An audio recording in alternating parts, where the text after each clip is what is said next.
por favor, para que podamos en este caso comenzar. Listo, comenzamos. Bien, vamos a comenzar a ver hoy día los aspectos generales de lo que vendría a ser la parte económica, ¿ok? Vamos a comenzar a ver aspectos generales. Vamos a comenzar en este caso a ver primero de dónde radica, ¿no? De dónde radica la palabra economía. Acuérdate de que esta palabra de economía viene de un personaje el cual habla de la economía, que es Genofonte. Por eso Genofonte va a ser considerado el padre de la economía, pero antigua, ¿ya?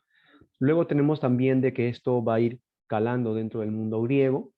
Por eso decimos que la palabra economía proviene de dos vocablos griegos, ¿no? Uno es eloikos y otro es nomos. Hablamos de la administración, es decir, de la forma como se podía o se administraba, en este caso, o se gerenciaba, ¿no? O se agencia, todo lo que tiene que ver con la parte de gerenciar, administrar, ¿no? La parte de lo que vendría a ser los bienes que le pertenecían, en este caso, a una persona en ese tiempo, ¿no? Entonces estamos hablando por ejemplo, de un espacio amplio, de cosas que en ese lugar van a tener. Por ejemplo, hay las hectáreas de espacio en la cual se trabajaba la agricultura, las herramientas, los esclavos, la misma familia, los animales que habían. Entonces, había varias cosas que esta persona tenía, que eran propias de esta persona. Por eso dice ahí administración del hogar o hacienda, porque la hacienda es grande, ¿no? Es inmenso, ¿no? Ahora en la actualidad tenemos poco de ello. En Lima, por ejemplo, no hay, ¿no? Tenemos que salir a lo que vendría a ser un poco más de Lima para poder encontrarnos lugares así amplios, ¿no? De ahí viene la denominación de lo que es la economía. Hola, el concepto. Conceptos tenemos varios. Vamos a ir dándolos, pero te doy en este caso de que en cada concepto vamos a poder encontrar nosotros de que nos habla sobre algo, ¿no? Tiene que hablarnos, por ejemplo, sobre lo que vendría a ser la economía en sí, qué estudia, quiénes son sus personajes importantes en los cuales se centra, ¿no? Todo eso va a ser parte de lo que nosotros llegamos a ver dentro del el concepto, que dice, primero, la economía es una ciencia social. ¿Por qué es una ciencia social? Porque se encarga en este caso de estudiar lo que la persona hace, lo que el individuo hace, pero desde un punto de vista económico, ¿ok? Como por ejemplo esa persona, esa familia, ese, ese hombre, ¿no? Cómo administra, ¿no? Los recursos que tiene, como por ejemplo, hablando del recurso que son productivos, los cuales son escasos y limitados, dice, ¿no? Por ejemplo, un recurso que tenemos importante ahora es el tiempo, ¿verdad? El cual se va, bueno, en este caso va avanzando y vamos teniendo menos de ello, ¿no? Entonces, lo mismo sucede con la parte económica, ¿no? Recursos como por ejemplo los minerales u otros más que lastimosamente no alcanzan para todo lo que la persona desea producir o hacer. Por eso te dice ahí, administrar esos recursos que son escasos, es decir, no son suficientes, ¿no? Y eso genera que sean limitados, porque las empresas tienen una limitación en el tema de su producción, porque pues no tienen suficientes recursos para poder hacer todo lo que en este caso requieren o necesitan. ¿Ya? Productivos, escasos y limitados que los utilizan en la producción de bienes, que tú ya sabes que en este caso los bienes y servicios va a ser lo que va a generar de que yo pueda satisfacer mis necesidades como persona, para satisfacer necesidades. Entonces, ahí es donde ahondamos de lo que la economía en la actualidad es. Acuérdate que la economía es ciencia desde el momento en el cual Adam Smith lo plantea como ciencia, 1776, no te olvides, ¿sí? Desde ahí la economía es una ciencia, desde la época moderna, ¿sí? Y como te dije, social, porque se centra en la actividad que el hombre, que el individuo, que la persona hace, que la persona realiza. Otros conceptos, por ejemplo, tenemos a Leonard Robbins, que es el más utilizado. Tenemos el de Alfred Marshall. La economía estudia la asignación de medios escasos entre usos alternativos. Es decir, es un estudio de la economía como es, no como debería de ser. Entonces, eso es lo que nos manifiesta Leonard Robbins, ¿no? Luego Marshall nos dice, la economía es el estudio del hombre y los problemas comunes. Es decir, el hombre enfrenta problemas, cosas que usualmente suceden. de su vida, en la búsqueda de su bienestar material. ¿Cuál es ese problema? Pues la escasez de las cosas, la escasez de los bienes, ¿no? Que no son suficientes.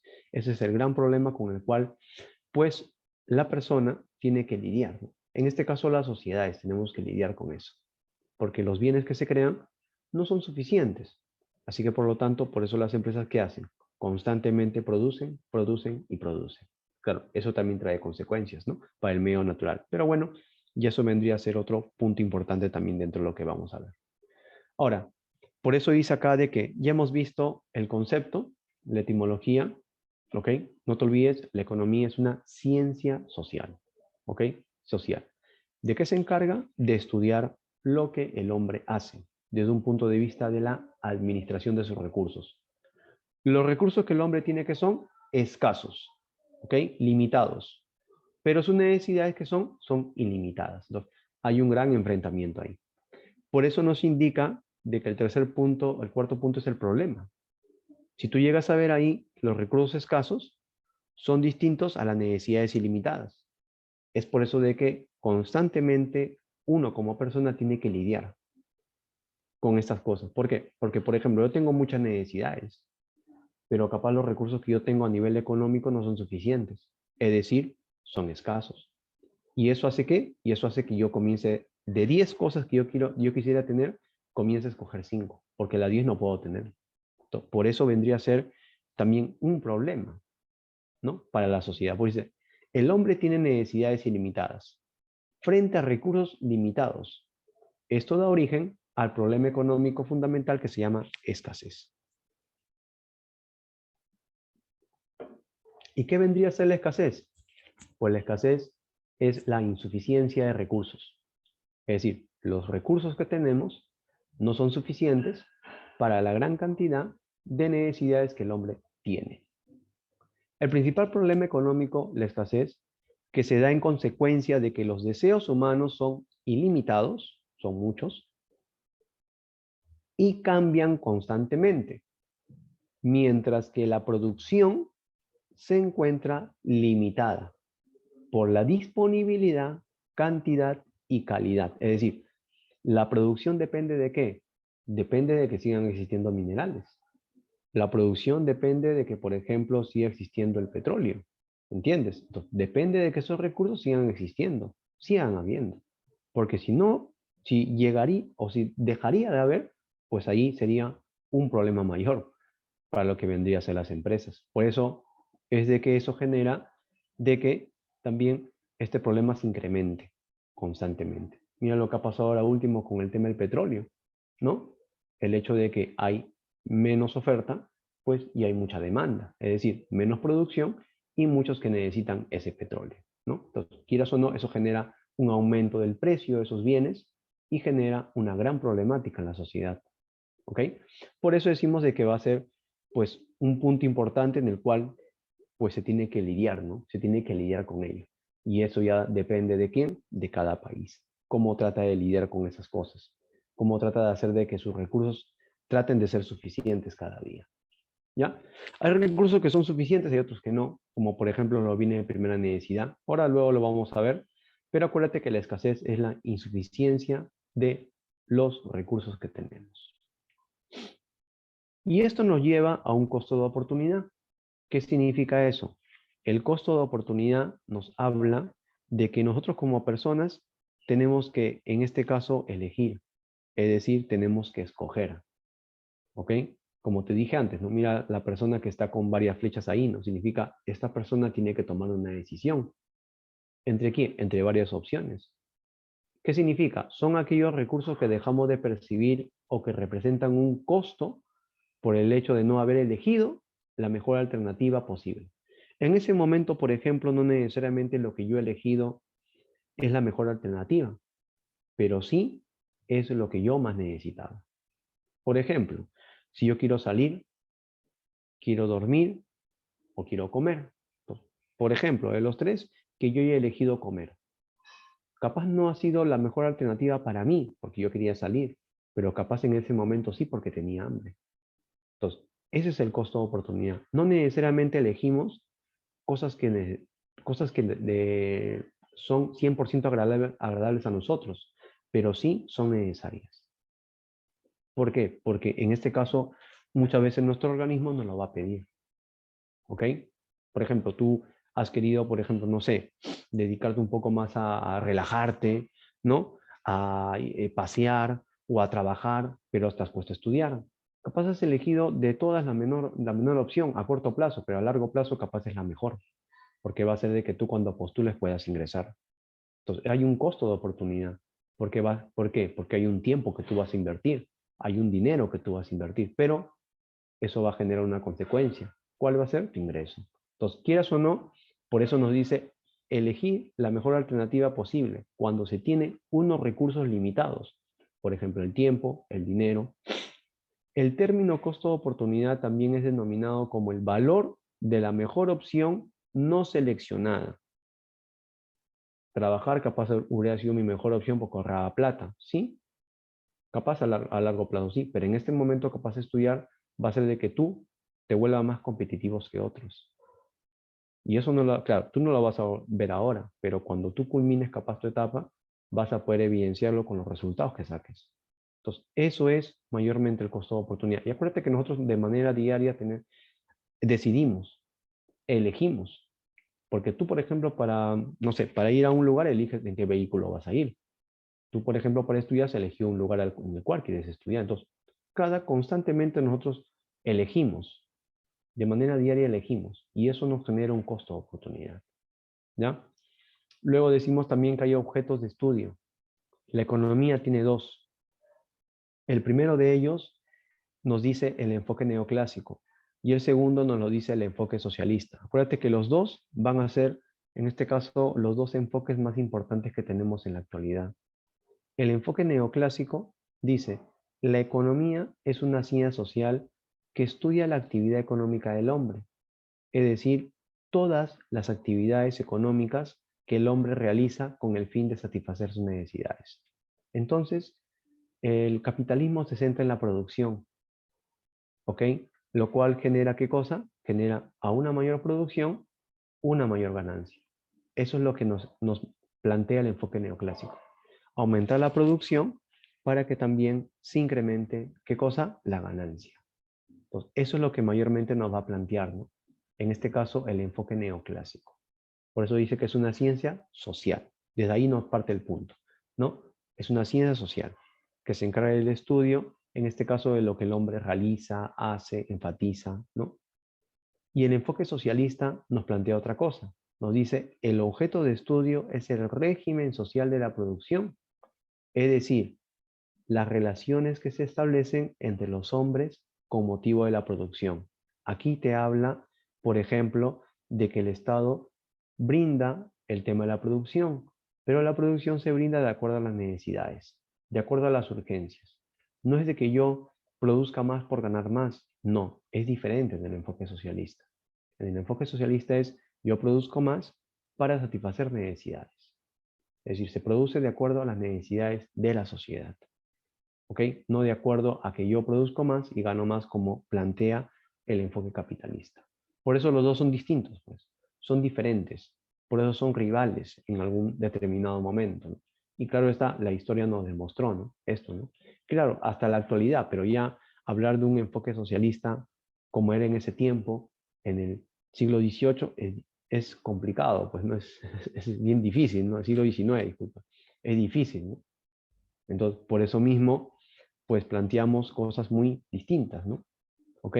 El enfoque hablando del capitalismo al siglo XXI es diferente también, pues, ¿no? Al siglo XVIII, XIX, que comenzó a aplicarse, entonces es distinto. Por eso decimos de que va cambiando de acuerdo también a cómo la sociedad también cambia, evoluciona, ¿no? Porque la mentalidad también va en este caso, cambiando en las personas. Ese vendría a ser el objeto de estudio de acuerdo, en este caso, a cada uno de ellos. ¿Sí? Un ratito, por favor.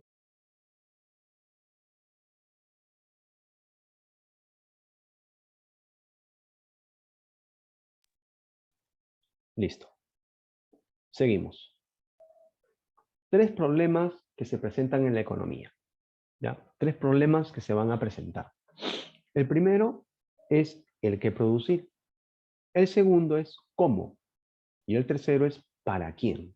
Son tres grandes problemas que vamos a encontrar dentro de la economía. Y vamos a ver cómo en este caso se llega a resolver, ¿no? Hay que en este caso no solo plantearlo, ¿no?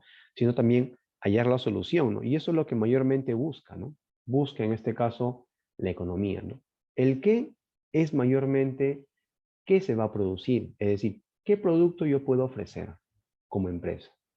Y acuérdate, la empresa tiene que pensar, en este caso, en el consumidor, es decir, lo que el consumidor desea, necesita, requiere. Por eso la empresa utiliza el marketing.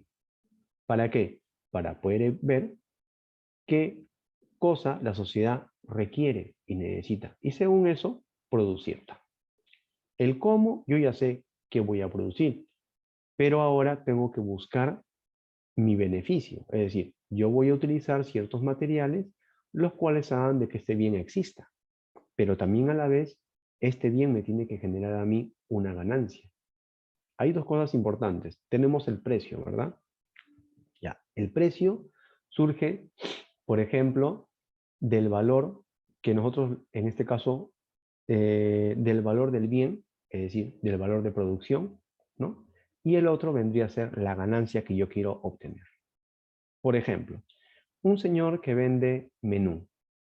Un señor que vende menú, cada plato de comida, escucha, cada plato de comida a él le cuesta, a él lo vende a 12 soles. ¿Ya? Producir cada plato a él le cuesta 6 soles. ¿Ok? 6 soles. Entonces, como le cuesta 6 soles cada plato de comida, él quiere ganar 6 por cada plato. Es por eso que lo vende a 12. ¿Me entiendes? Eso quiere decir que por cada plato que venda, va a recuperar 6 y va a ganar 6. Eso es el cómo. Principio de beneficio. Y el para quién es a quién yo le voy a vender este plato de comida que está a 12 soles. Tengo que vendérselo al que me va a comprar. Por lo tanto, yo tengo que estar dentro de un entorno en el cual esa sociedad tenga la capacidad de comprar lo que yo, en este caso, estoy llegando a ofrecer, ¿verdad? Yo estoy llegando a ofrecer. Así que tengo que ver en qué espacio me voy a situar, en qué espacio voy a estar. Por eso es importante el qué, el cómo y el para quién. Los tres puntos son importantísimos. Son puntos que van a, en este caso, a relacionarse. Uno y otro va a comenzar a entablarse. Pues, ¿no? Es normal que suceda eso. Entonces tenemos el qué, el cómo y el para quién. ¿Ya? Luego seguimos también con lo que vendría a ser los fines. Un ratito. Si tienes alguna duda, avísame por favor, avísame para que yo te pueda explicar. ¿Ya? Fines de la economía. Tenemos dos. El fin teórico y el fin práctico. El fin teórico es la base. Es decir, es el cimiento, como una casa, pues, ¿no? El cimiento de la casa. ¿Ya? ¿Por qué? Porque nosotros tenemos en nuestra sociedad economistas que se dedican a estudiar, a indagar, a investigar. Todo lo que ellos han investigado o siguen investigando es parte de lo teórico. ¿Sí? Por eso dice obtener amplio conocimiento de la vida económica, determinar leyes, plantear hipótesis en materia económica, estudiar y determinar modelos económicos. Entonces, la parte teórica es la base sobre la cual la economía se sustenta. Es decir, es el conocimiento de los economistas, los cuales están escritos en libros. Y eso es algo que es importante porque son demostraciones que ellos dan, porque son cosas que han ocurrido y son soluciones que ellos dan a los problemas. Por ejemplo, tenemos a Smith. Por ejemplo, tenemos en este caso a Marshall. Por ejemplo, tenemos a Keynes. ¿Ok? Tenemos a Friedman. Y así, otros economistas más que han planteado y lo han puesto por escrito su conocimiento. ¿Pero con qué finalidad? De que la sociedad sepa de qué forma lidiar con los problemas económicos o fenómenos económicos. Por ejemplo, la inflación. Por ejemplo, crisis económica. Por ejemplo, desempleo. Esos son fenómenos que ocurren. ¿Ya? Entonces, ellos lo escriben, lo plantean como normas, leyes, principios, hipótesis, paradigmas, etc. Y esto se aplica en la parte práctica, ¿ya? Por eso la parte práctica que hice, solucionar problemas que se presenten en el ámbito económico, buscar una mejor distribución de la riqueza, es decir, de que un país distribuya adecuadamente los recursos que tiene para su sociedad de manera general. Satisfacer las necesidades, que es lo principal, y la búsqueda del bien común, es decir, de que todos puedan, en este caso, beneficiarse con los bienes que se llegan a brindar, se llegan a dar, ¿no? Esa es la finalidad, ¿no? Entonces, una cosa es lo teórico, otra cosa es la práctica. Una cosa es lo teórico, ¿no? Una cosa es decir, el precio de los bienes se deben de mantener, y otra cosa que en la práctica el Estado plantee de que de verdad eso se pueda, en este caso, mantener estable. Pero para que eso se mantenga estable, yo tengo que hacer de que la inflación no aumente demasiado. Porque si aumenta demasiado, eso genera de que los precios de los bienes suban, y eso genera de que yo como consumidor gaste más plata por lo mismo, ¿me entiendes? Entonces, lo teórico y lo práctico va de la mano. ¿Ok? Para eso tienes que hacer los economistas, o mejor dicho, el que está dentro del gobierno, tiene que saber plantear este tipo de soluciones para que den resultados. Si no, no dan resultados. Tiene que tener estrategias para que esto pueda ocurrir. ¿Ya? En resumen, busca lograr el bienestar de la población con la plena satisfacción de las necesidades básicas, como también promover el desarrollo y crecimiento del país. Claro, la sociedad tiene que en este caso satisfacer sus necesidades básicas. Y tú sabes que las necesidades básicas son, por ejemplo, la alimentación, son, por ejemplo, la vestimenta, ¿no? Son necesidades básicas que el ser humano tiene, que nosotros como personas tenemos, porque nosotros de manera diaria tomamos desayuno, almorzamos y cenamos, ¿no? Significa de que es algo que necesidad básica. Tenemos que estar bien de salud, ¿verdad? Entonces, son necesidades básicas importantes. Tenemos que vivir en un lugar. Tenemos en este caso que vestimenta adecuada para poder abrigarnos. Entonces, eso es algo básico que el ser humano tiene que tener. Pero para que esto se dé, entonces el Estado tiene que plantear el apoyo y la ayuda donde, el lugar donde se deba esta ayuda. Y esa es la parte práctica. ¿Ya? Vamos ahora a los métodos. Tenemos, en este caso, tenemos varios. Vamos a poner solo los principales. ¿Qué son los métodos? El método es un procedimiento científico que permite a la economía obtener sus leyes, principios y teorías para explicar la realidad económica. Es decir, los métodos lo que van a hacer es evidenciar, dar muestra de lo que está pasando. ¿Ok? Dice acá, primero partimos del método inductivo, luego vamos al método deductivo y luego vamos al método dialéctico, que son los tres principales. El método inductivo, dice, también es llamado analítico. Parte de observaciones de ciertos hechos particulares para llegar a proposiciones generales. Primero tiene tres fases. Primero está el análisis y comparación de casos particulares. ¿Ya? Tercero, segundo, formulación de hipótesis, es decir, de lo que posiblemente esté ocurriendo. Y tercero, comprobar de que eso que yo he dicho sucede a nivel general. Entonces vamos de lo particular a lo general. Por ejemplo, el tema del precio. El precio del pollo es algo común que tenemos en nuestra sociedad. Si yo, por ejemplo, digo, sí, hoy día el pollo ha pasado de 8 a 10 soles, pues lo que tengo que hacer es evidenciarlo. ¿Y cómo yo puedo evidenciar eso que supuestamente yo creo que está pasando? Pues formulando primero mi hipótesis, ¿no? Yo creo de que en cada lugar, por ejemplo, pues el pollo ha subido de precio.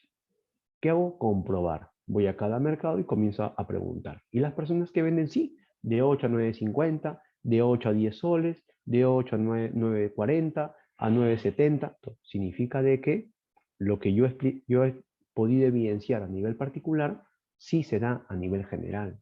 Entonces, estoy yendo de lo particular hacia lo general. ¿Me entiendes? Entonces, eso es lo que nos muestra el método llamado inductivo. Va de lo particular hacia lo que vendría a ser general. El método deductivo es diferente, es decir, es al revés. ¿Por qué? Porque el método deductivo nos dice que es llamado también sintético, porque sintetiza. ¿Por qué sintetiza? Porque parte de principios generales o leyes.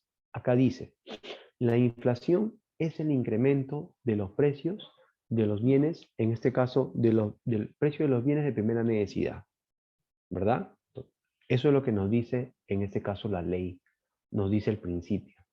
O, por ejemplo, yo puedo decir, eh, la cantidad demandada tiene una relación inversa con el precio.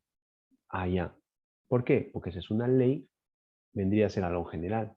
¿Cómo es eso? Nos está diciendo de que si el precio sube, la cantidad demandada disminuye. Si el precio baja, la cantidad demandada aumenta. ¿Y eso yo lo puedo comprobar? Sí. Si voy al mercado, por ejemplo, es algo general, yo voy a un estudio comparativo de los casos y luego hago la comprobación. ¿Qué significa eso? Voy al mercado y le pregunto, señor, ¿usted que vende pollo, por ejemplo?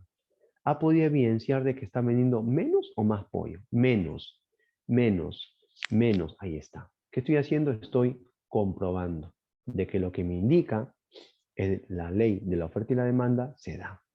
¿Por qué? Porque al aumentar el precio, pues lo que está sucediendo es disminuir la cantidad de personas que adquieren ese pollo. Ahí está, pues, he partido de lo general y me he ido hacia lo particular. Es decir, he partido de algo que ya está evidenciado, ya está ratificado, que en este caso es una ley. Y eso ha hecho de que yo pase por las etapas. Y he podido evidenciar que eso lo que hice es verdad, es cierto. Entonces, ese es el método deductivo, o también llamado sintético. Va de lo general a lo particular. Y el método dialéctico mayormente es un método de contradicciones, dice, ¿no? Este método es un método que parte de la filosofía de Hegel, método hegeliano, ¿no? Pero en este caso Marx era el discípulo y Marx lo plantea hacia la economía. Y él plantea, dice, consta de 3 etapas, por lo que se le conoce también como método de las triadas. Y ahí tenemos la tesis, que es la afirmación, la antítesis, que es la negación, y la síntesis, que es la negación de la negación. Es decir, la síntesis es la conclusión. ¿Ya? Por ejemplo, el método dialéctico es más un método de debatir. No sé si tú lo has utilizado en el colegio, mayormente se usa para debatir, ¿no? Es decir, hay dos grupos, los cuales, pues, cada uno de ellos defiende un pensamiento o una postura, tiene una postura, ¿verdad? Entonces, cada uno de ellos plantea su postura, es decir, uno está a favor, otro está en contra. Yo puedo hablar de un tema, el otro habla también de otro tema y refuta lo que yo en este caso digo. Por eso decimos de que hay una afirmación y hay una negación, ¿no? Ahí está, pues, ¿no? Pero esas cosas que tenemos, ese debate que tenemos, ese debate, conocimiento que tenemos, a mí me va a llevar a ampliar qué cosa, mi conocimiento, mi conclusión que yo puedo tener sobre eso, que puede ser positiva o negativa, no interesa en este momento, pero sí ampliar mi conocimiento de lo que en realidad está pasando, ¿no? Y de lo que en realidad, pues, es lo que está sucediendo. Eso es lo que va a generar. Es decir, la afirmación y la negación, la tesis y la antítesis, lo que va a hacer es que yo tenga mejores conclusiones de lo que está ocurriendo, de lo que está pasando. Y eso es algo que ayuda para que la persona pueda inferir, pueda pensar de otra manera y pueda defender lo que supuestamente pues cree que está bien o está mal, ¿no? Porque que puede estar bien, puede estar mal, pero igual se defiende, ¿no? Lo que sucede en la actualidad, ¿no? En la parte política, ¿no? Entonces, quieras o no, eso me genera a mí digamos, me esclarece más qué es lo que está pasando, ¿no? Y me lleva a que yo tenga mejores conclusiones sobre lo que está sucediendo.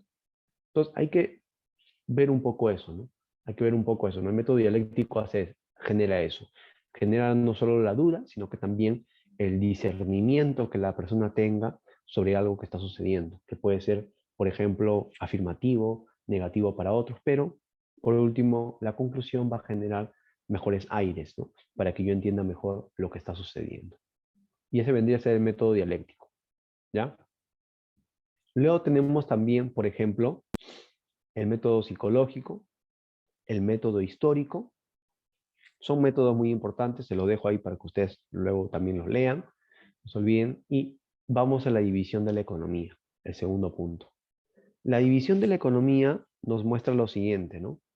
Nos muestra, por ejemplo, de que se usa la división para estudiar de forma más práctica los fenómenos económicos, ¿no? Y buscar el bienestar general. Lo que decíamos antes, ¿no? Antes dijimos eso, ¿no? El fenómeno económico. Acuérdate que la división es economía positiva y economía normativa. Es decir, así se divide la economía. Luego la economía positiva tiene la economía descriptiva y tiene la teoría económica. Y luego en la teoría económica tenemos la micro y la macroeconomía. Y en la economía normativa tenemos a la política económica. ¿Ya? Listo. Vamos primero a lo que vendría a ser la economía positiva. ¿Sí? Dice, busca explicaciones objetivas y claras de cómo actúan los fenómenos económicos. Entonces, la economía positiva lo que nos va a plantear es un esclarecimiento de lo que en realidad podría dejar ese fenómeno económico. Podría ocasionar, claro está. ¿Ya? Dice, primero, describe lo existente. Es decir, describe todo lo que está sucediendo. ¿Okay? Describe las cosas tal y como son. Por eso se llama positiva. Porque va a describir, se ocupa de lo que es, de cómo son las cosas. Es decir, de lo que ocurre en realidad. Es como, por ejemplo, si yo estuviera en un lugar y de repente dos vehículos se chocaron. Y yo comienzo a narrar, ¿no? Sí, se chocaron, pero el que vino atrás lo chocó al otro porque seguro que se le abrió los frenos. Yo estoy diciendo que las cosas tal y como son, tal y como ocurrieron. Entonces, eso es lo que hace la economía positiva. Describe todo lo que usualmente ocurre y sucede. Pero vamos a verlo de qué forma. Explicación objetiva, describe lo existente, se ocupa de lo que es, de cómo son las cosas. La economía positiva busca entonces explicar cómo funciona la economía basándose en la realidad. Es decir, de forma empirista, la experiencia. Por lo tanto, intenta describir lo que fue, lo que es y lo que será, investigando las consecuencias de distintos fenómenos económicos, ¿no? Que usualmente se puedan, en este caso, llegar a presentar. ¿Ya? Eso usualmente es lo que realiza. Ahora, dice acá, investigando las consecuencias de distintos fenómenos económicos. Por ejemplo, el precio de la carne ha aumentado de 3, es un ejemplo nada más, de $3 el kilo a $4 en los últimos 5 años. Esta es una declaración positiva, ya que puede ser probada como verdadera o falsa, comparando con datos del mundo real. ¿Qué es lo que he hecho? Pues lo que yo he hecho es plantear lo que está ocurriendo, tal y como es, tal y como sucede. Podría ser un poquito más, podría ser un poquito menos el precio. No es de interés. Lo que interesa es de que está planteando algo que supuestamente ha ocurrido, ha sucedido. ¿Ya? Eso es lo que mayormente vamos a encontrar en la economía positiva. Y es por eso que dice de que la economía positiva tiene a la economía descriptiva y tiene a la teoría económica. ¿Qué cosa es?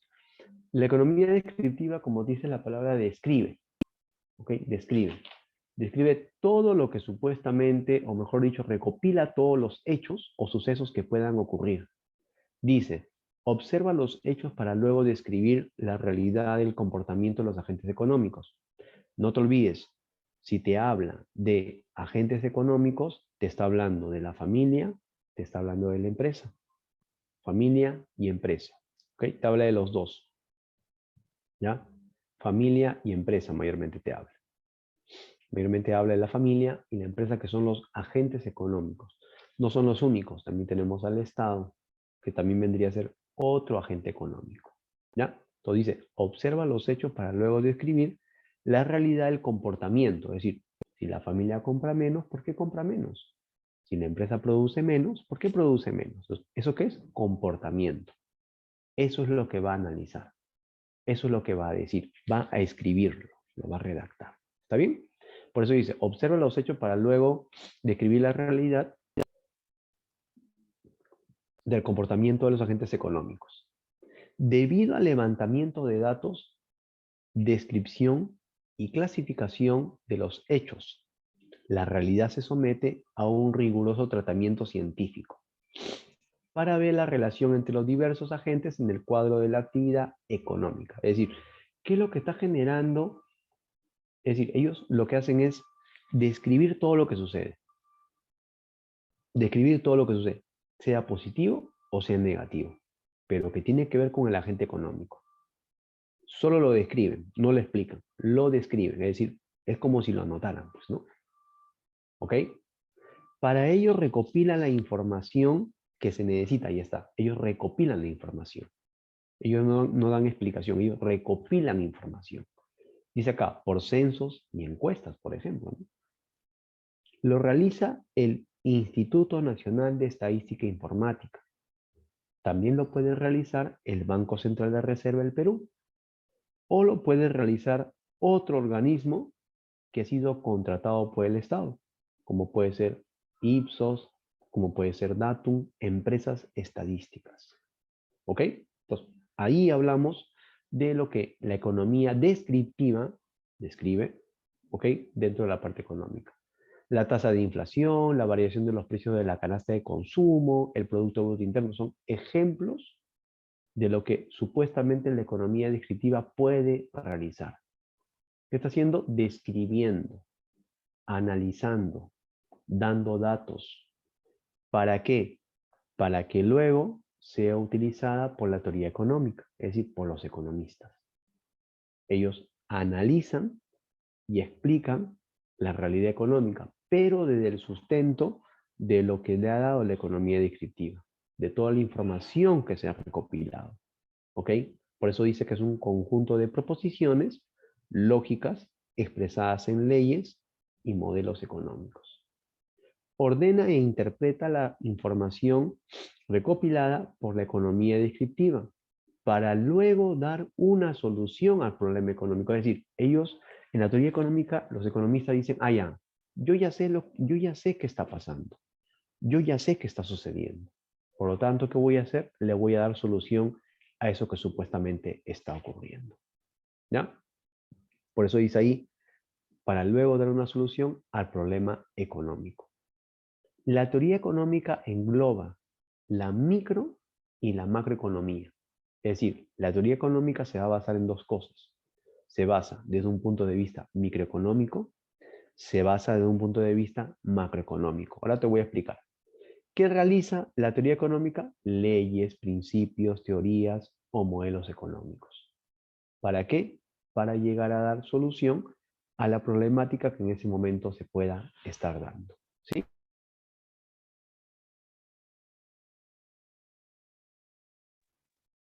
Vamos ahora a lo que vendría a ser el siguiente, ¿sí? Subdivisión. Vamos a ver. Es un pequeño esquema y ya lo leen ustedes después de lo que vamos a ver ahora. Esta es la micro y esta es la macro, ¿ya? Ahí vamos a la micro primero. La micro, dice, es llamada teoría de los precios. ¿Por qué? Porque el precio influye tanto en la familia y tanto en la empresa. Si yo como empresa lo vendo más caro, gano más. A mí como empresa me conviene. Pero si la familia encuentra precios de productos más bajos, compra más. Si lo encuentra más caro, compra menos. ¿Me entiendes? Entonces, cada uno tiene, digamos, un comportamiento muy diferente. Es por eso que cuando se encuentran en la oferta y la demanda en el mercado, tratan de buscar siempre un equilibrio de precio. Es decir, ni para ti ni para mí. Este es el precio, ¿no? Es decir, siempre hay un punto de equilibrio. Claro está que ahora último no lo hemos encontrado, ¿no? Porque tú sabes que los precios de primera necesidad como el pollo, el aceite, el trigo, menestras, han subido de precio. Significa, no podemos hablar de un equilibrio, ¿verdad? Pero bueno, son cositas que influyen, ¿ya? Entonces, el precio es lo que mayormente mueve tanto a la familia y la empresa. Dice acá, estudia el comportamiento individual de los agentes o unidades económicas, del modo en que estos agentes toman decisiones en base al criterio racional de maximización de su bienestar individual o el de su beneficio empresarial, y la forma en que interactúan en los mercados. Ahí está. ¿Ves? Yo te lo he resumido. ¿Ya? Teoría de los precios usualmente se encarga del estudio del comportamiento individual de la familia y la empresa. Pero acuérdate, no son los únicos agentes, hay otros más.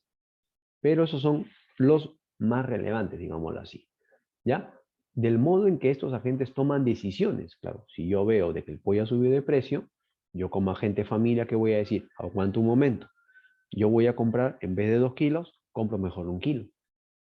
Porque si yo voy a comprar 2 kilos, ya no voy a gastar, por ejemplo, 20 soles. Voy a gastar 22. Es decir, voy a gastar más plata por lo mismo. Entonces, ¿qué cosa hay ahí? Hay decisiones que yo debo de tomar. Si la empresa, por ejemplo, vende, en vez de vender, no sé, por ejemplo, en vez de vender el chocolate a 2 soles, lo vende 1 sol, son decisiones que va a tomar. ¿Y qué va a hacer? Va a producir menos, porque no le conviene, porque va a ganar menos. Entonces, son cosas que dentro de la microeconomía se ven. Comportamiento individual de cada uno de los agentes. ¿Ya?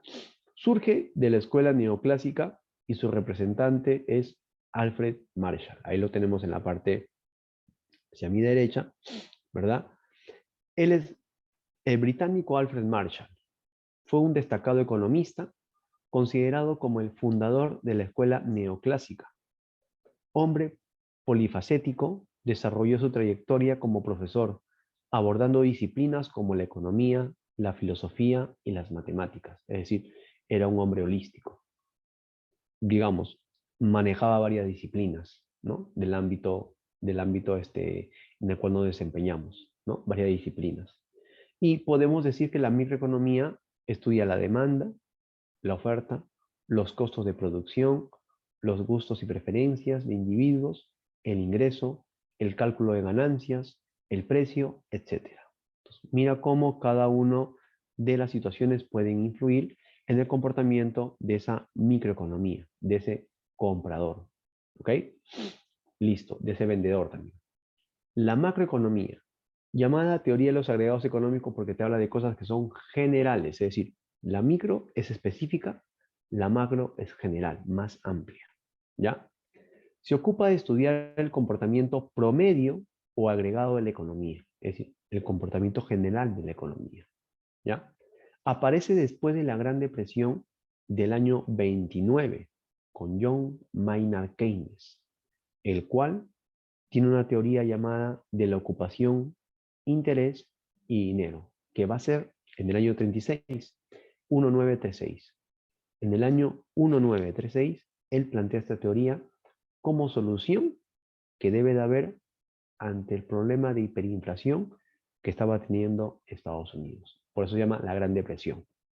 Pues acuérdate que la depresión es uno de los ciclos económicos y es el ciclo más bajo que tiene la economía, en la cual ningún país debería de llegar. Por eso se le llamó la Gran Depresión, porque la depresión es lo último, lo más bajo de ese circuito económico, ciclo económico. ¿Ok?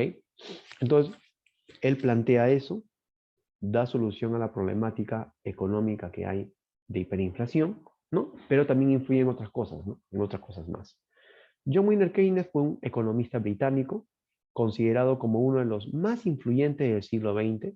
Sus ideas tuvieron una fuerte repercusión en las teorías y políticas económicas a nivel mundial. Él generó la tercera forma de economía, que es la economía mixta. Tenemos economía capitalista, economía socialista y economía mixta, llamado economía de mercado, ¿no? Esa es la tercera forma de economía que tenemos y la más fuerte a nivel mundial. Ejemplos tenemos el desempleo, la inflación, la crisis económica, el crecimiento económico o el déficit fiscal. Son ejemplos de macro, es decir, cosas generales. Es muy diferente decir, hablemos del negocio de Juan, hablemos del negocio de Pepe o hablemos del ingreso de Eduardo, que es muy distinto a hablar de la parte macroeconómica cuando hablamos el desempleo. El desempleo te habla de todo lo que sucede dentro de un país, dentro de una región, continente o dentro a nivel mundial, ¿verdad? Eso es la macroeconomía, es más general. En cambio, la micro, específica, porque se basa individualmente en comportamiento de oferta, comportamiento de demanda. ¿Listo? Entonces, eso vendría a ser la diferenciación entre uno y otro. Bien, seguimos. Economía normativa. La economía normativa, formulación de juicios de valor, política económica, todo lo que tiene que ver con la parte de economía normativa. Y nos dice, estudia los hechos económicos tal como deberían de ser y emite juicios de valor u opiniones. Es decir, el juicio de valor es algo subjetivo. Porque, por ejemplo, es algo que yo quisiera que suceda, pero no necesariamente va a suceder. Por eso te dice que los juicios de valor u opiniones son subjetivos. No necesariamente sucede. Por eso se llama economía normativa, porque debería de ser. Es decir, esto de acá no, sino que esto de acá así debe ser. ¿Ok? Para ello, la economía normativa tiene una política económica, medidas que aplica el gobierno para alcanzar ciertos objetivos por el bienestar de la sociedad. Por ejemplo, cuando comenzó a aumentar el tema del COVID, ¿qué hizo? Nos mandó a encerrar en el 2020, ¿sí o no? Es una política económica.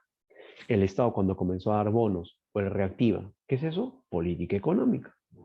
Ahora, por ejemplo, que han roto ya todo tipo de restricciones, ya no hay restricciones para nada, eso también es política económica. ¿Por qué? Porque están generando de que nuevamente se restablezca todo al 100%. Entonces, son políticas económicas o decisiones o medidas que el gobierno toma. Cuando se quita el uso, ya no uso de mascarilla, medidas o política económica. ¿Me entiendes? Son decisiones que el gobierno toma. ¿Ya? Y esas decisiones repercuten de manera positiva o negativa en la sociedad. ¿Ya? Claro, acá estamos hablando desde el punto de vista económico. Se desarrolla en el ámbito fiscal, MEF, es decir, el Ministerio de Economía y Finanzas. El ámbito monetario y el ámbito cambiario lo desarrolla el BCR. ¿Cómo es eso? Si hablamos de la parte fiscal, el MEF se encarga de que el ingreso que tiene nuestro país sea igual al egreso, es decir, al gasto. Cuando hablamos del ámbito monetario, acuérdate que el BCR es el que se encarga de qué? De la estabilidad de la moneda. Estabilidad hablando de cantidades que deben de circular en nuestro medio social. Y ámbito cambiario influye en la parte monetaria. ¿Por qué? Porque el BCR lo que tiene que hacer es mantener un valor del dólar adecuado para que la sociedad no sienta la pegada de que los precios de los bienes suben más de lo que debe de ser. Porque acuérdate que la mayoría de cosas que nuestra sociedad se ofrecen o venden son traídas de afuera. Se llama importación. ¿Okay? Por ejemplo, el tema de lo que son los productos de primera necesidad que tenemos en nuestra sociedad. El aceite, el arroz, el azúcar, todo eso. ¿Entiendes? Objetivos: estabilidad económica, crecimiento económico, distribución equitativa y desarrollo económico. Son los 4 pilares que tiene esta economía normativa. ¿Ya? Necesidades humanas. Las necesidades humanas son importantes. ¿Pero qué vendrían a ser? Las necesidades humanas, en este caso, a ver, las necesidades humanas son ausencias materiales o espirituales. Es decir, son carencias que el ser humano tiene a nivel fisiológico o a nivel psicológico. Por ejemplo, tú tienes una carencia en este momento de adquirir conocimiento psicológico. Fisiológico, ya tengo hambre. Ahí está. Estos son ausencias materiales o no materiales, pero son ausencias que tenemos. ¿Ok? ¿Y qué debemos hacer? Satisfacerlo. Los recursos para producir bienes y servicios son escasos y las necesidades humanas son ilimitadas. Es decir, la necesidad que tiene el ser humano es diversa. Son diversas, ¿ya? De ahí que el problema básico que se presenta en todas las sociedades sea la escasez. Eso lo hemos visto. Acuérdate qué cosa es la escasez. La insuficiencia de los recursos que hay dentro de una sociedad. ¿Qué las necesidades humanas? Son aquellas ausencias, materiales o no materiales, que el hombre experimenta de manera diaria, cada día. No es de que hoy día lo experimente, mañana no. Constantemente lo experimenta. ¿Ya? Características: ilimitadas en número, significa nosotros como personas tenemos un sinnúmero de necesidades. ¿Pero por qué? ¿Por qué tenemos un sinnúmero de necesidades? ¿Sabes por qué? Porque el hombre inventa cosas, pues. Por ejemplo, en la actualidad tenemos existencia de celulares. Hace 50 años no había eso. Tenemos el Internet. Hace 60, 70 años no había eso. ¿Me entiendes lo que te digo? Entonces, son ilimitadas en número porque el hombre es creador de necesidades, porque crea cosas, las cuales antes no existían y ahora sí existen. Por eso también podemos decir que son ilimitadas en número. Limitadas en capacidad, porque es obvio, ¿no? Nosotros como seres humanos tenemos una limitación, es decir, nos cansamos. Por ejemplo, si tú sales a correr en la mañana por tu casa, bacán, sales a correr, ¿no? Pero va a llegar un momento en el cual, ¿qué va a pasar? Te vas a cansar. Ya, eso es limitación de tu capacidad. Nuestro organismo tiene un límite para la satisfacción de las necesidades. El deseo decrece a medida que se va satisfaciendo la necesidad. Esa es la ley de Gosen, que se llama también ley de la utilidad marginal decreciente. ¿Por qué? Porque yo, al poder satisfacer esa necesidad que tenía, pues esa necesidad que yo tenía disminuye, no te olvides. Por eso te dice, derivado del consumo de un bien disminuye conforme va aumentando la cantidad consumida de dicho bien. Ahí está.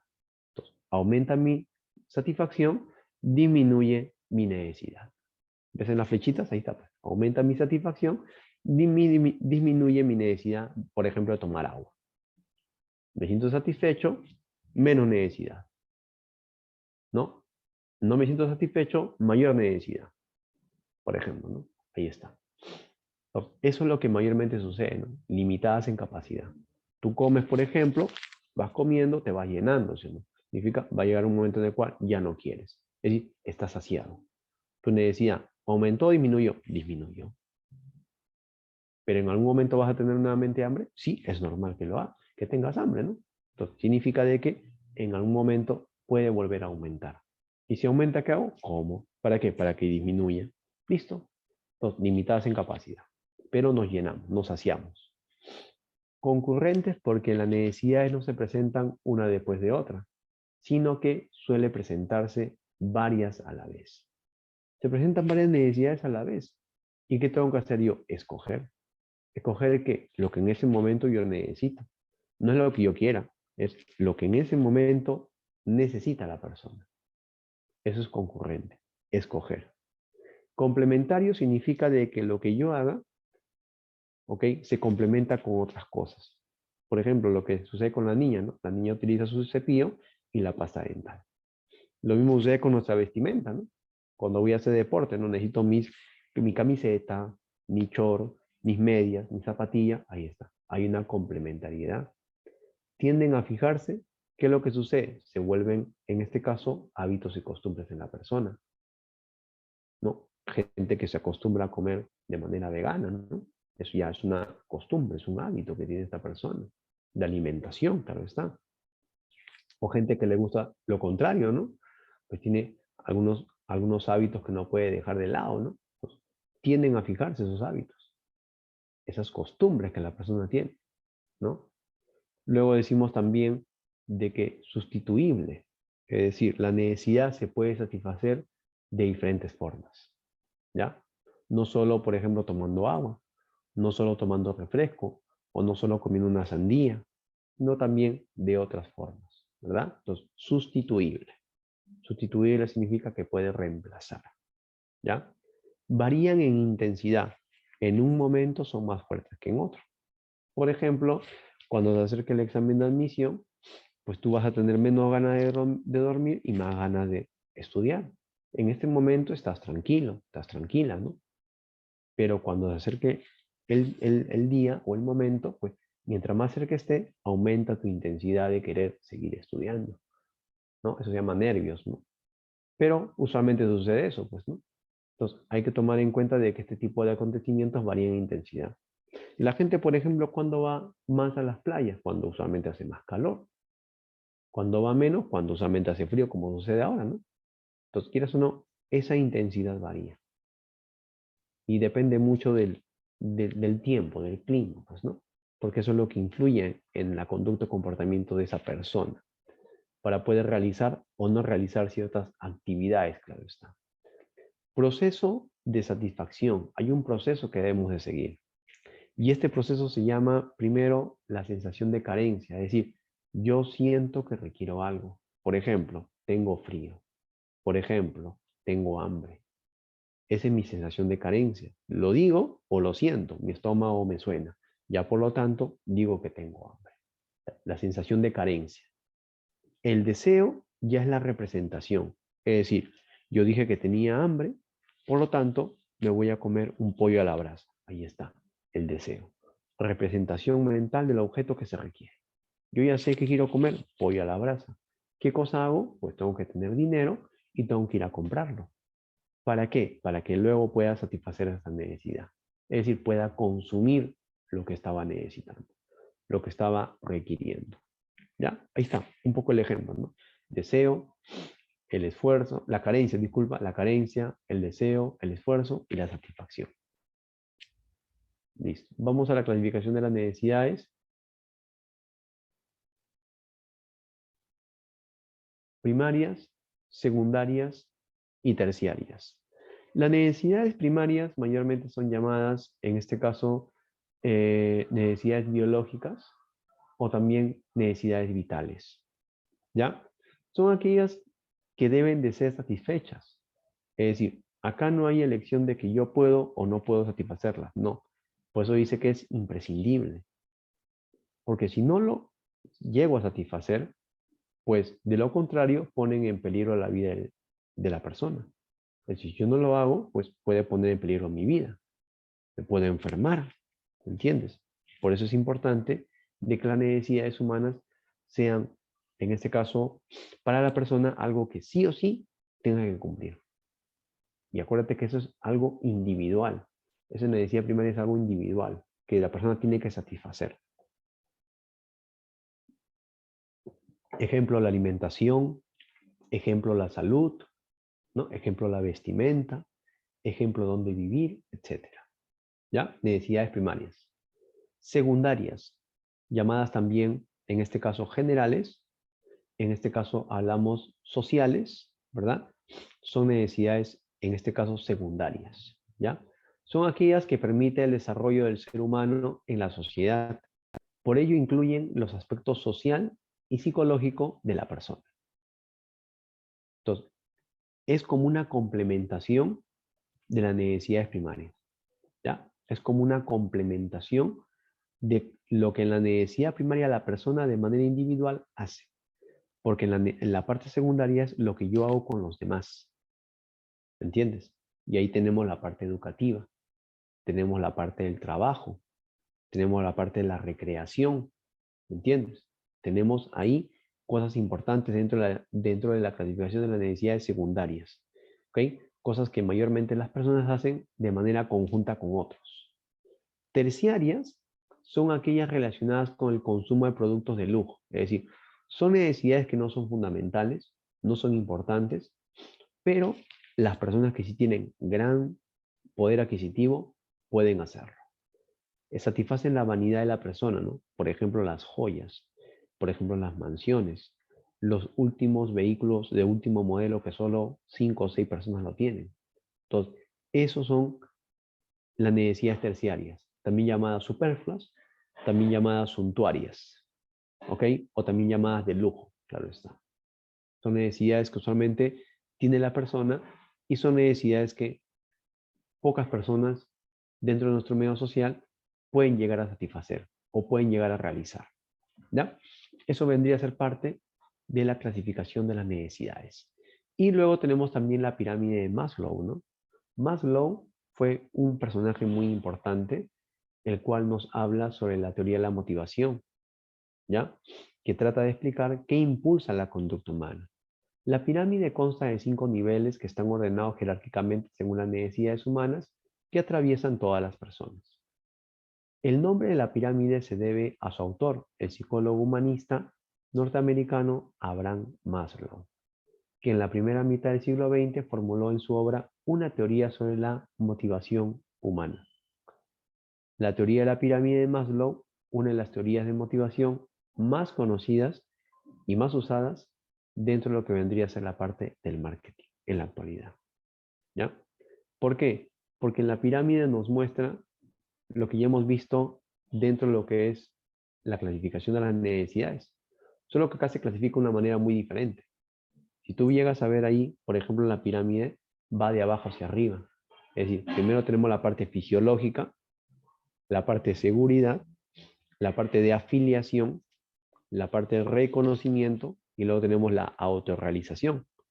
En cada una de ellas hay puntos importantes las cuales se tiene que estudiar, como por ejemplo la parte fisiológica.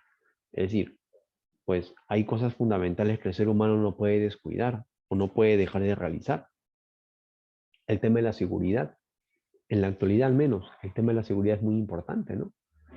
No solo estar seguro en un trabajo, sino también en la casa donde vivo, ¿no? Tener seguridad de que nadie va a poder ingresar. Entonces, quieras o no, esos son parte de las cosas que serían de la seguridad. La afiliación mayormente es la parte afectiva, la amistad, ser aceptado dentro de un grupo. Y eso tiene que ver conmigo para con los demás. El reconocimiento es lo que yo voy ganando, no lo que yo voy obteniendo, cómo yo voy creciendo como persona. Y eso que me genera confianza. ¿Confianza para qué? Para que siga yo buscando, rompiendo mis objetivos. Y la autorrealización ya tiene que ver con que la persona es una persona en la cual supuestamente ya es madura, centrada, una persona que ha cumplido con todo lo que supuestamente ha querido, ¿no? Por eso decimos de que se da una autorrealización de la parte moral, de la parte creativa, de la parte de la espontaneidad.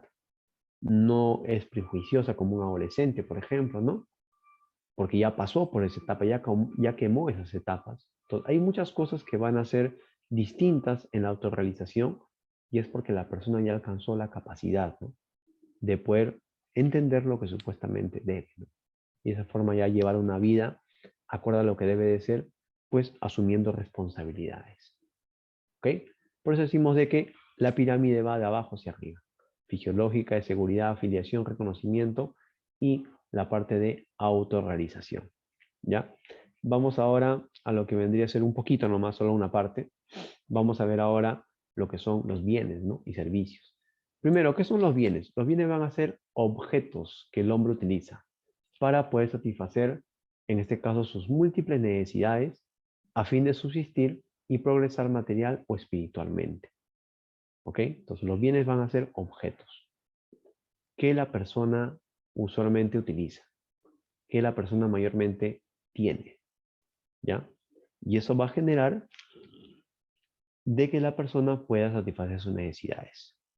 Por ejemplo, los alimentos, el agua, el aire, el medio de transporte, los vehículos, la medicina, los libros, etc. Son bienes, ¿ok? Tenemos bienes libres y tenemos bienes económicos. Los bienes libres son los que mayormente existen libremente, es decir, el hombre no lo ha creado. Existen y están en el medio natural, están ahí y el hombre tiene que saber administrarlo y cuidarlo, porque no es el que lo ha creado, claro, pero sí lo utiliza, claro está, ¿no? Por eso dice que son abundantes, es decir, tenemos bastantes esos recursos, pero no quiere decir de que son ilimitados, ¿eh? Esos bienes son abundantes, pero en algún momento se pueden acabar. Va a depender de cómo el Estado administra esos recursos. ¿Tiene valor de uso? Claro, porque tiene valor, solo valor de uso y no valor de cambio. ¿Por qué? Porque el hombre no lo transforma. El hombre lo utiliza, en este caso, como quiere decir, tiene una utilidad ese bien. Tiene una utilidad. El aire, los rayos solares, la lluvia, la leña en los bosques, etc. Son bienes libres. Los bienes económicos sí. Los bienes económicos pasan por un proceso de transformación. El hombre los crea, el hombre los transforma, el hombre los realiza. No te olvides, ¿eh? Así que a eso se le llama bienes económicos. Surge como resultado de un proceso productivo y empieza con la extracción de materia bruta y su posterior transformación en materia prima o insumos. Es decir, son creados por el trabajo humano. Es decir, el hombre lo crea, el hombre lo transforma, el hombre lo realiza. No te olvides de eso. Por eso te dice que son bienes económicos. Primero, son escasos. ¿Por qué? Porque son escasos porque así como el hombre lo crea, también se acaban. ¿Qué tiene que hacer? Seguir produciéndolo y seguir produciéndolo. Por eso dice que son escasos. ¿Tienen valor de uso? Claro, porque lo puedo utilizar, por ejemplo, la impresora, por ejemplo, el teléfono, por ejemplo, la refrigeradora, etcétera, ¿no? Tiene valor de cambio porque, por ejemplo, para yo adquirirlo, ¿qué tengo que hacer? Tengo que pagar. Tengo que pagar para que me puedan dar ese bien. Entonces tiene valor de cambio. ¿Ya? ¿Por qué? Porque el hombre lo creó. Por ejemplo, los alimentos, los zapatos, las gaseosas, la madera, la pizarra, etcétera. Todos esos son, en este caso, bienes económicos. ¿Ya? Son bienes económicos que tenemos dentro de nuestro medio social y que son bienes que usualmente el hombre lo va a llegar a utilizar. Bienes libres, bienes económicos. Clasificación de los bienes económicos. Primero tenemos por su naturaleza, materiales e inmateriales. Los materiales son los tangibles. Lo inmaterial es lo que mayormente el hombre patenta, como por ejemplo inventos. Por ejemplo, ahí tenemos lo que vendría a ser los logos, ¿no? Las marcas, ¿no? Eso es algo inmaterial, porque ha nacido del conocimiento, ¿ok? Por su duración hablamos de que hay bienes que duran más que otros. Por ejemplo, una manzana puede durar, dependiendo, ¿no? Muy diferente a una pizarra. Una pizarra, va a depender de cómo lo cuide, dura bastante. Pero la manzana, ni bien lo he utilizado, tengo que comerlo todo, porque no se puede pudrir, ¿verdad? Se llega a podrir y ahí queda todo. Entonces, fungible e infungible. Tiene una corta duración, fungible, no fungible, que sirve para varios usos. Por su significado legal, muebles e inmuebles. Muebles es porque se puede trasladar, mover de un lugar a otro. Inmueble, llamado bienes raíces, porque está constituido en un espacio, en un lugar, por ejemplo, un departamento, una casa, etcétera. ¿Ya? Por su función, bienes intermedios, es decir, son bienes que usualmente se utilizan como materia prima e insumos. Por ejemplo, tenemos en este caso lo que vendría a ser la harina, ¿verdad? Lo que vendría a ser el huevo, ¿para qué? Para poder hacer el pan. Bienes intermedios. Si no hubiera eso, el trigo también, si no hubiera eso, no se podría hacer el pan. Entonces, bienes que se utilizan como materia prima o insumos. Bienes finales es el que ya está hecho. Por ejemplo, una camisa, por ejemplo, un pantalón. ¿No? Ya no necesita pasar por un proceso de transformación, porque ya está listo, ya está acabado. Entonces, es un bien final. Por su uso y utilización, tenemos a los bienes de consumo. Los bienes de consumo es lo que mayormente la sociedad utiliza, ¿verdad? Lo que la sociedad llega a utilizar. El bien de capital son las herramientas, las máquinas o el dinero que se usa para aumentar la producción, por ejemplo. ¿Ok? Decimos también sustitutos y complementarios. Sustitutos porque se puede reemplazar, por ejemplo, la mermelada por la mantequilla, ¿no? Por ejemplo, el pollo por el pescado o el pescado por la carne, etcétera, ¿no? Bienes complementarios, por ejemplo, estamos hablando ahí de que usualmente cuando yo, por ejemplo, voy a tomar, no sé, un café, el azúcar, ¿no? Hay una complementación entre uno y otro. Cuando el uso de uno de ellos requiere o exige el uso de otros. ¿Ya? Por eso decimos bienes complementarios, se van a complementar. Por su relación con la renta, bien normal, inferior y esencial. Normal es lo que mayormente usamos. Es decir, yo compro pan. Ya el pan es un bien normal. ¿Ok? Entonces, cuando aumenta la cantidad demandada del bien debido al aumento de la renta o ingreso del consumidor. El bien inferior es el que mayormente cuesta más barato. ¿Entiendes? Es el bien que cuesta más cómodo, más barato. Por ejemplo, compro tostadas, ¿no? Bien inferior. Cuando disminuye la cantidad demandada del bien normal. Entonces, hay un detalle. Esto tiene que ver con el ingreso. Si mi ingreso mejora, yo dejo de utilizar el bien inferior y uso el bien normal. Pero si mi ingreso disminuye y sigue disminuyendo, lo que va a pasar es seguir utilizando el bien inferior y utilizándolo más. ¿Ya? Porque en este caso mi ingreso no influye de manera positiva para que eso ocurra, ¿no? Es decir, para que utilice bienes normales. Bien esencial, el cambio en el ingreso no ocasiona variación en su consumo. Bien esencial, ¿ok? Como por ejemplo hablamos del azúcar, ¿no? El arroz y otros más, ¿ya? El pan. Exportación e importación. Exportación cuando de aquí se venden cosas hacia afuera. Importación cuando se traen de otro país, ¿ya? Eso vendría a ser parte de lo que hemos visto dentro de lo que son los bienes, ¿ok? Ahí lo dejamos, por favor. Y vamos ahora sí a las preguntas que tenemos. Vamos a resolver las preguntitas que tenemos ahí. ¿Ya? Te toca a ti ahora participar. Vamos a ver tu participación del día de hoy. Anda leyéndolo, por favor. Ahorita comenzamos.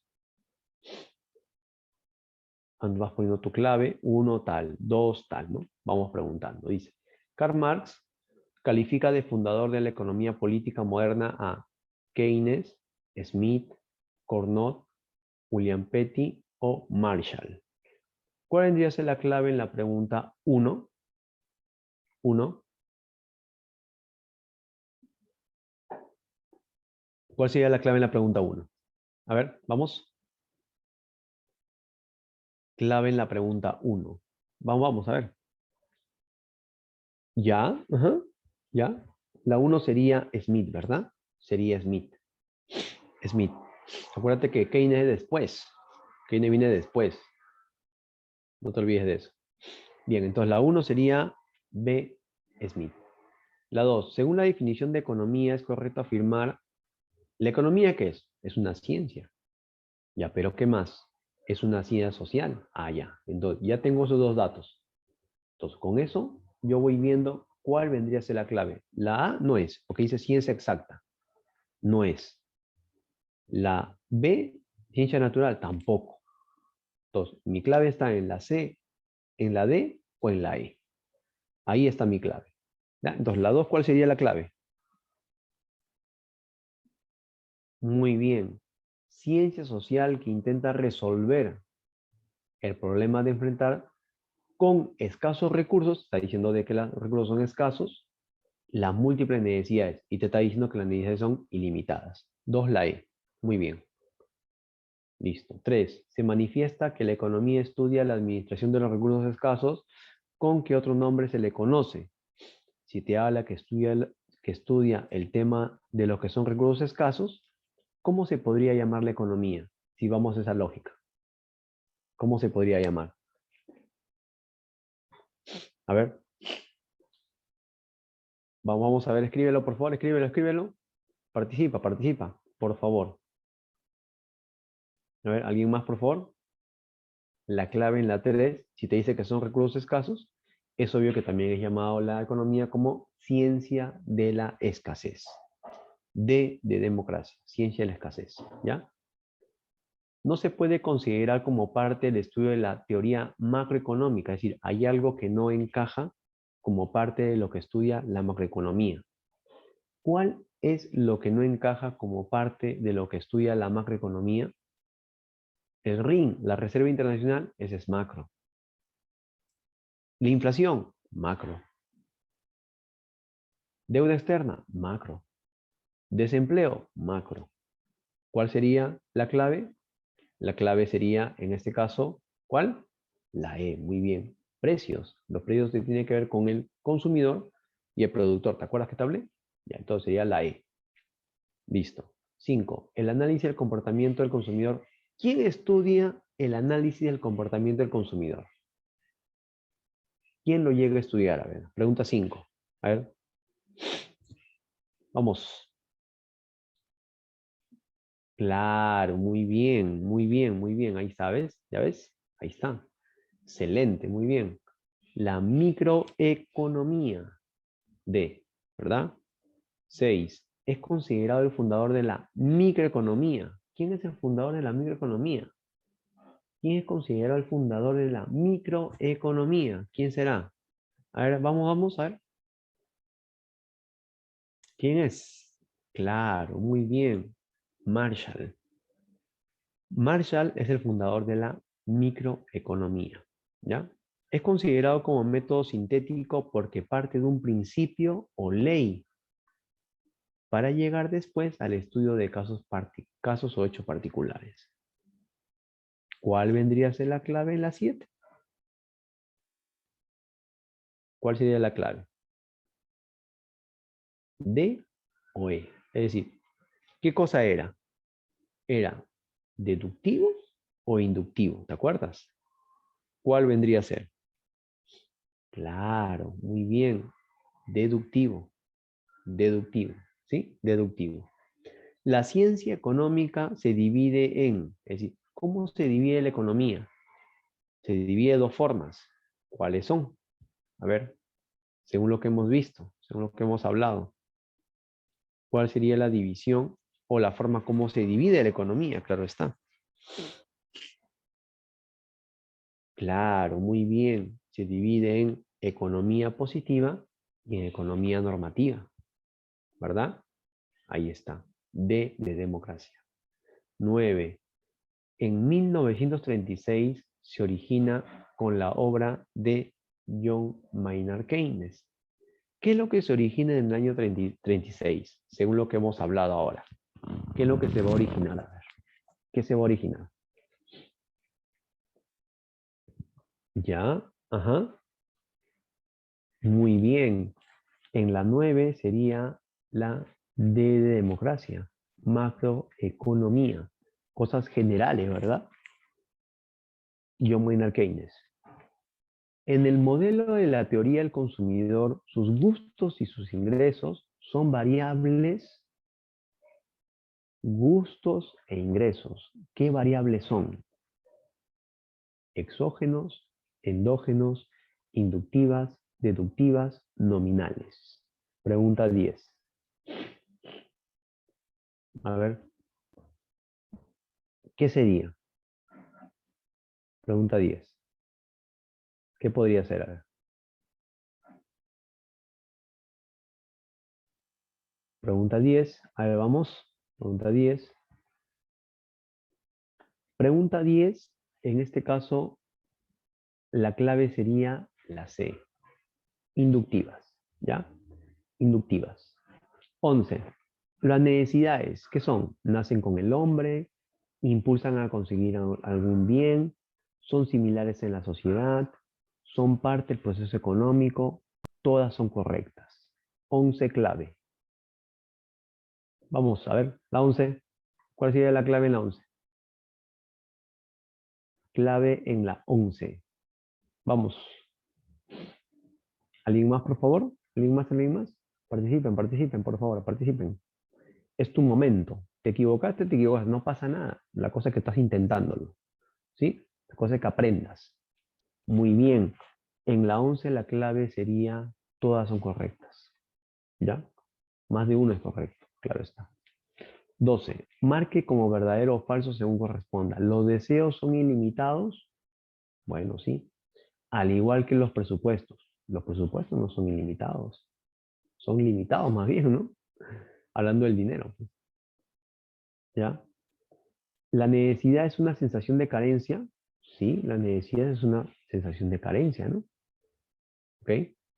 ¿La mayoría de los peruanos solo satisfacen necesidades primarias? No. La mayoría de peruanos no solo satisfacen necesidades, en este caso primarias, ¿no? Por ejemplo, no estamos casi mitad, digámoslo así, ¿no? Casi mitad, ¿no? ¿Ok? Un poquito más, ¿no? Así que, por lo tanto, la clave en la 12 sería la E, ¿verdad? Falso, verdadero, falso. ¿Ya? Una persona en promedio consume 2 panes en el desayuno. Pues las necesidades son, te está diciendo, 2 panes. Limitadas en número, limitadas en capacidad, concurrentes, sustituibles o variables. 13 clave. A ver, ¿alguien más, por favor? ¿Alguien más? Claro, muy bien. Sería en la 13, sería limitadas en capacidad porque se sacian, se llenan, pues, ¿no? Mayormente, ¿no? Por eso lo hacen, ¿no? La mayoría es cierto, ¿no? Listo. ¿Cuál es la capacidad que poseen los bienes para satisfacer las necesidades? El precio, el poder, la calidad, la garantía o la utilidad. La 14, ¿cuál sería la clave? A ver, vamos, tú dime, ¿cuál sería la clave en la 14? Está fácil, ¿ah? Está recontra fácil. Muy bien, en la 14 sería utilidad, porque él es útil a la persona, porque satisface una necesidad. 15. Si Martín Gómez para jugar un partido de vóley necesita de implementos deportivos, es porque la necesidad es se pueden sustituir, son complementarias, siempre se vuelven costumbres, tienen un límite o son ilimitadas. 15 clave.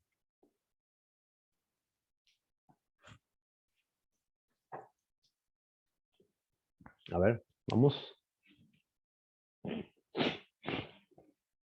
Vamos a ver. Apura. Participa. Es tu momento. ¿Cuál sería la clave en la 15? Claro, muy bien. En la 15 sería, son complementarias, ¿no? La B de bonito, B de barato. 16. ¿Cuál de las siguientes alternativas mencionadas no es característica de las necesidades? Primero, complementarias. Segundo, concurrentes. Tercero, tienden a fijarse. Cuarto, varían en intensidad. E, ilimitadas en capacidad. ¿Cuál sería la clave en la 16? Que no pertenece a las características de las necesidades. ¿Cuál sería? Vamos a ver, tienes que tener buena vista para chequearlo. ¿Cuál sería? A ver. ¿Alguien más, por favor? ¿Alguien más? ¿Alguien más, por favor? A ver, vamos. Participa, por favor, participa. Muy bien. Podemos decir que sería ilimitadas en capacidad. Acuérdate que es limitadas en capacidad. Son ilimitadas, pero en número, no en capacidad. Por lo tanto, E. 17. Para priorizar una necesidad, el consumidor debe considerar primero sus ingresos y gustos, los precios y sus ingresos y la crisis, la inflación y la publicidad y sus gustos. ¿Qué sería lo primordial que debe de haber ahí? En la 17. ¿La publicidad y sus gustos? No. La inflación y la publicidad tampoco. Sus ingresos y la crisis, peor. Entonces, la clave está entre la A y la B. ¿Cuál sería? Un consumidor siempre busca ¿qué cosa? Claro, de que los precios sean menores. ¿Para qué? Para que su ingreso le alcance para más. ¿Me entiendes? Así que, por lo tanto, sería la 17 sería la B. Los precios y sus ingresos. Relación inversa, ¿no? Uno sube, el otro baja. El elemento más importante de la actividad económica lo constituye las técnicas de producción, los recursos naturales, las necesidades humanas, los bienes económicos o la población laboral. 18, clave. Acá sería los recursos naturales. B. Ya, 19. Toda persona experimenta que con el tiempo sus necesidades se incrementan. ¿Debido a qué? Son concurrentes, ilimitadas en capacidad, tienden a fijarse, son complementarias o son ilimitadas en número. ¿Cuál es la clave en la 19? Vamos, 19. A ver, 19. Claro, la E. Son ilimitadas en número. ¿Verdad? Son ilimitadas en una diversidad de necesidades. Son aquellos bienes que al aumentar el ingreso, la cantidad demandada de este disminuye. Si yo tengo más plata, dejo de utilizar eso y utilizo lo que mayormente la sociedad usa. Eso es lo que te está diciendo. ¿De qué estamos hablando? Lo hemos visto casi al último. Estamos hablando en este caso de, claro, muy bien. Estamos hablando, por ejemplo, de los bienes que se llaman inferiores. ¿Ya? Los bienes inferiores. ¿Ok? Listo, muy bien. Hemos acabado muy bien, ¿eh? Listo. Ahí acabamos. Cuídense bastante, nos vemos. Muchas gracias, hasta luego. Bye, nos vemos. Gracias.